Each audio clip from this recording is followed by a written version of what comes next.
Live from Fargo and serving you on TV, online and on the go. This is Valley News Live 10 at 10. The government's supposed to protect you and your information. You know, you have to sign all these forms to release your information to them and all this privacy statement, and then something like this happens? How? A Fargo woman received a letter from public housing saying she was at risk of identity theft. Good evening, everyone, and thanks for joining us tonight. It was a result of a U.S. Department of Housing and Urban Development data breach, and now she says she's worried for her safety. Valley News Team's Natalie Parsons explains why this is a scary reality for many people in our area. Many of the homes in this North Fargo neighborhood are public housing, and Heather Thompson's family lives in one of them. She became worried of her situation when she received this letter in the mail from the U.S. Department of Housing and Urban Development. They may have accidentally provided my personal identifying information to the public.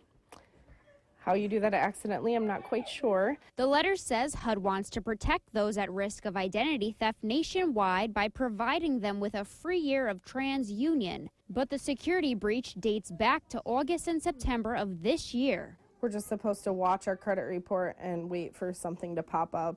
If it'll pop up, we don't know, because they say they don't even know who accessed it.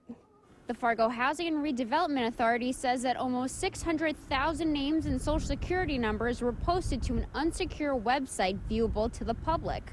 And it was not their doing. It was the doing of the U.S. Department of Housing and Urban Development.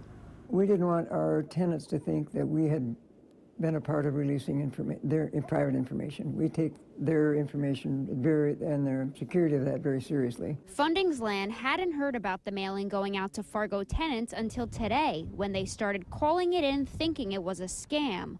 But after reaching out to the D.C. headquarters, he was astounded to find that their information would not be protected. It would be different if the material was hacked, but it wasn't hacked. It was just set out there. You can't trust anybody. Nobody. In Fargo, Natalie Parsons, Valley News Live. The Fargo Housing and Redevelopment Authority also says that they will assist all their tenants in getting to the bottom of this. So if you have any concerns about your security, give them a call.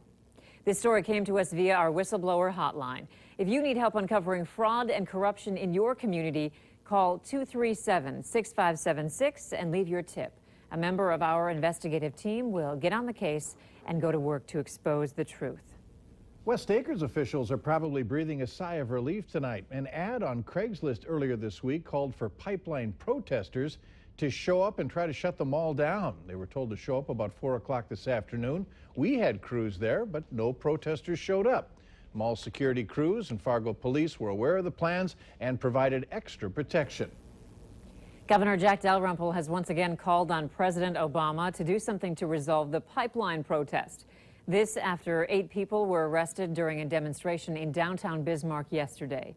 He released a statement saying further delays simply prolong the risks to public safety, prolong the hardships endured by residents, and increase costs incurred by the state and Morton County. But the governor seems confident things will eventually change. Well, we can only speculate, but yes, I think on January 21st, there may be a different perspective on this. President Obama has previously asked the company building the pipeline to research alternative routes. A disturbing story out of Minneapolis tonight. Police say a daycare provider tried to hang a toddler. The woman then plowed into a pedestrian and a bicyclist as she tried to get away. Adrienne Brodus has this story. Inside this home daycare, a discovery that a female had intentionally hung a toddler that left some in despair. Oh, Jesus. The child was rescued and is expected to be okay. Prior to officers arriving, a parent dropping off their child had removed the same toddler from the scene. That's when police say the daycare provider fled the scene in a gold minivan. Minutes later, more heartbreak. At 9:57, a 911 call came in that there was a hit-and-run accident at 28th and Grand Avenue South. A male was struck there and dragged by the same gold minivan. He has several broken bones and abrasions, but is expected to survive his injuries. Police say she kept driving, and then police received another report. The same vehicle hit a person on a bicycle at 28th and Park Avenue South, dragging him several blocks. Things finally ended, but not without a struggle. At 10:06 hours, a call came in that there was a person threatening to jump on Park Avenue over the I-94 interstate. There were citizens on the scene holding the suspect down so she could not jump. Minneapolis police arrived shortly after that and joined in the struggle to prevent her from going over the edge onto the freeway. Now that woman is in police custody, and parents who drop their children off at this daycare are holding their little ones close. Investigators still do not have a motive, not knowing what may have provoked the daycare provider. A bill aiming to strengthen security along the northern United States border has passed unanimously in the Senate. The act was sponsored by Senator Heidi Heitkamp. It requires Homeland Security to examine the northern border, evaluating security threats, among other issues. The northern border has 120 crossings, and the Grand Forks sector, covering North Dakota and Minnesota, is responsible for 861 miles of border. The bill's passage comes after Valley News Live did our own investigation of the border, including issues surrounding national security and how those on the front lines feel about those issues. Here's a look at the weather today in Sioux Falls, South Dakota. Around 5 inches of snow fell during the first winter storm of the year. More than 150 schools in the area called off classes because of the snow and high winds. That's where our crew is stationed overnight as they make the trip down to Vermilion to cover the Bison, taking on the University of South Dakota.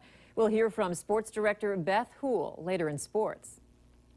And for those of you with weekend plans who want to head to South Dakota to see the Bison, traveling might be a concern. Road conditions are expected to get better into tomorrow, but you might still have some issues. Valley News Team's crime and safety reporter Nicole Johnson explains what you need to know about those slick streets. A jackknife semi on I-94 near Barnesville. Another near Freeport that ran into the median. These are just a few of the accidents Minnesota State Patrol responded to throughout the day.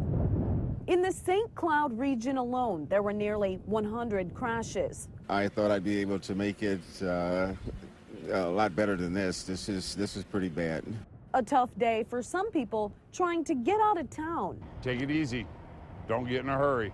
If you're traveling into the night, it's still going to be slick and the wind may be an issue. I didn't have too much trouble with the wind by the time I got here.